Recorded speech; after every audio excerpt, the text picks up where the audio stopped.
if y'all haven't seen the news, it is official. Tariffs are starting to make their impact seen in the camera space. Now, just to give you guys a quick background, especially if you're not based in the U.S. and you don't know what's going on, a few months ago, some tariffs were put into place. But with most tariff situations, it typically takes a few months before the tariffs actually hit. And so now is when it is hit. And so anything that comes into America at this point, there is a minimum of a 10% tariff that's been adding on to it. But then anything specifically coming in from China has an additional tariff, and it sort of varies depending on, you know, what the product is and how it's classified and whatnot. And so we knew that tariffs were going to play an impact, but because with most of these brands, we don't know what's really manufactured where, because like a lot of these camera brands like Canon and Nikon, they manufacture things all over the world and then ship them into the US. It really does determine where it's coming from. That determines what that tariff is going to be placed on it. And so now we're actually seeing that impact. And for some people, there was a little bit of a nervousness of like, okay, should I buy now? Should I buy later? Like, will the product I'm thinking about buying be affected by tariffs? Well, Derrel, you've experienced this firsthand. The product you've been interested in has been affected. Yeah, no, it's crazy, man. Nika has been giving me some money, but not enough to be able to handle my business, but not enough. So it's wild because, especially because of Build. Yeah. Build and their B&H savings. Bro, the R5 Mark II was like $500 off. Mm-hmm. Crazy price. And now a camera that released at $4,299. Yeah. And then went down to $4,000 and then went down another couple $100 for discounts is now back at the original MSRP of $42.99.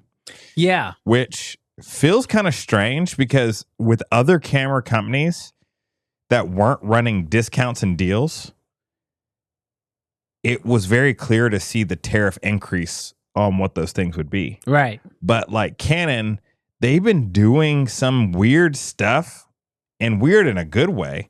Like they'll come out and say the map pricing of a camera, like the R5 or the R6 Mark II, is $2,500. Right. And then they'll like drop it down $500, or they did. Yeah. Drop it down $500 for like 8 or 9 months.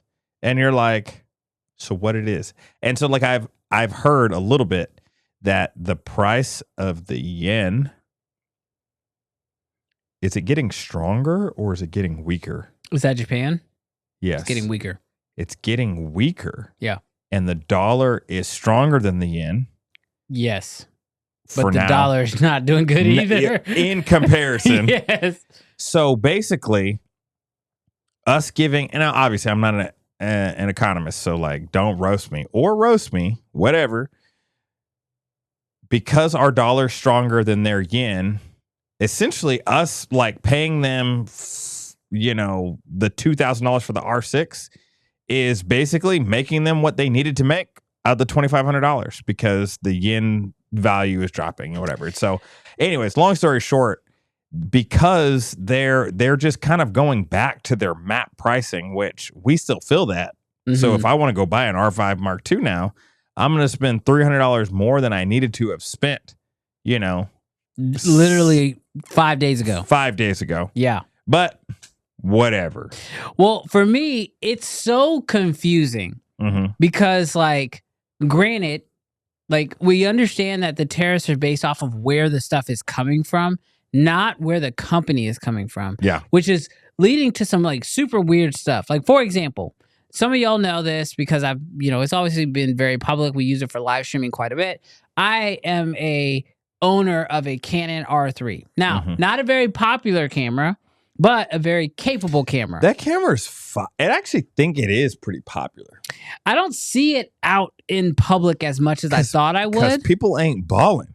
Well, no, it's not that. It wasn't that expensive. Or Brandon, when I tell you, it might have lost some popularity, but when it was Canon's flagship. Yeah.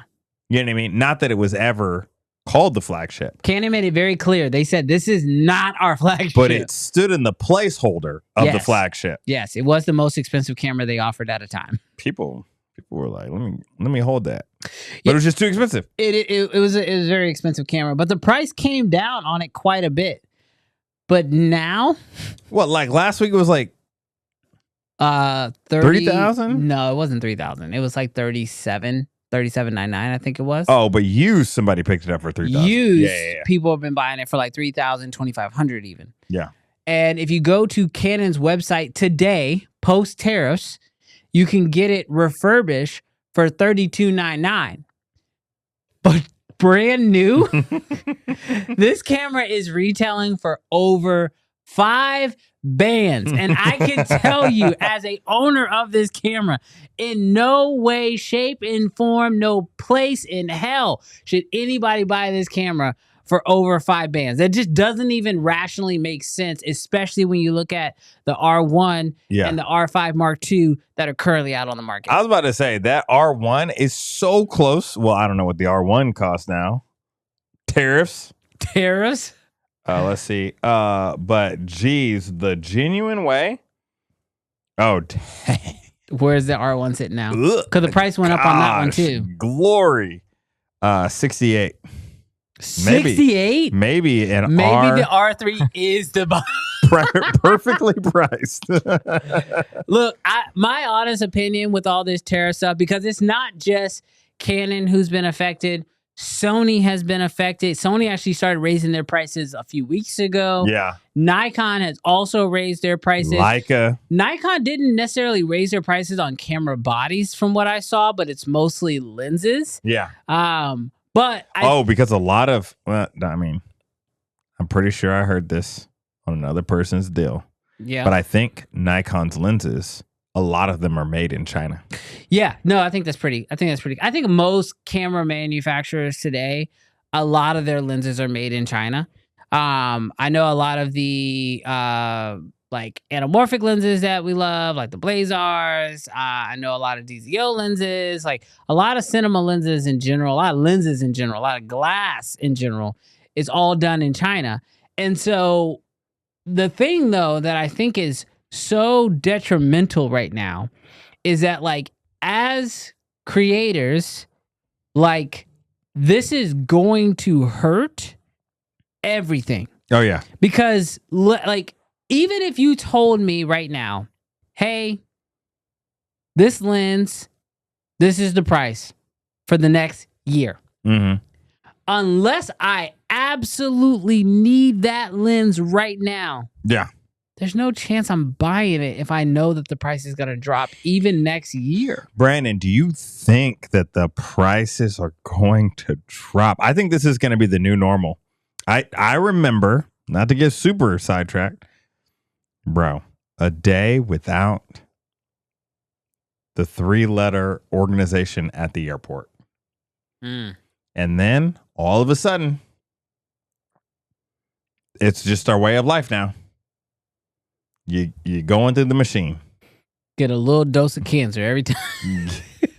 and when the machine sees something, getting a little pat down. All right. We had build. I got a little pat down. That man was feeling real awkward, bro. I could see the look on his face. He was like, I hate my job, bro. He's like, I gotta feel everything. He was like, I'm gonna pat you down, turn your head and cough the whole night. He's like, I'm gonna use the back of my hand. Because if I use the front of my hand, it's a different conversation. So in a real way, I feel like tariffs are gonna be like this. And like, are you telling me that and they might get competitive again, but there's just like a piece of me that feels like if a company gets used to collecting or charging, not collecting, but charging this much for a camera, and then the tariffs are dropped and they can keep that profit, that's the extra margin, do you think they're dropping? So I think for gear that already exists, yes, they're going to bring the price back down because we know. What I'm worried about is gear that comes out after. Mm-hmm. Because from this point forward, if a camera comes out at a certain price, they've already added in tariffs. Yeah. But then tariffs go away. and the camera's been selling at that price, they're not just going to drop the price. Yeah. They might put it on sale. Yeah. But as we've seen with Canon, even Canon's, this is what's wild about the Canon pricing model, is you're mean to tell me that you can charge me $4,200 for a camera and then somehow bring the price all the way down to like $3,700 on sale. But they're not going to sell it for a loss. So it's still profitable at 37. And then when tariffs come in, something you weren't expecting it, that brought it back up to the original price. Oh, yeah. What were you selling it for the original price for? From the beginning. Photo. You see what I'm saying? So like when I look at these brands, I look at these camera prices and even tariffs, it's the gear that's already out that we have an idea of what it should cost. They know they're not going to be able to change the psyche of us, but the stuff that comes out later, that's where I think the damage is going to be played. 100%. And chat, I don't know, y'all let me know in the comments because I will be reading. If the tariff situation doesn't get fixed and this does become the new normal, I just think, like I think I said this a few weeks ago, people are going to be so much more selective about what they buy. Yeah. And this cripple hammer BS that these camera companies have been able to sort of get away with in the last few years, they're not going to be able to do anymore. Yeah, I think there's going to be a lot of used gear that's going to get bought. Yeah. I don't think there's going to be a lot of new stuff that's going to go. I think also, in just a real way, I don't think that there will be any buying. Like, I just don't I don't think anybody's going to touch anything right now. Yeah. Because the way that nothing feels certain, I am going to lose my stuff if I buy even the possibility if I buy an R5 Mark II and then it drops $300 in the next month. I'm going to lose it.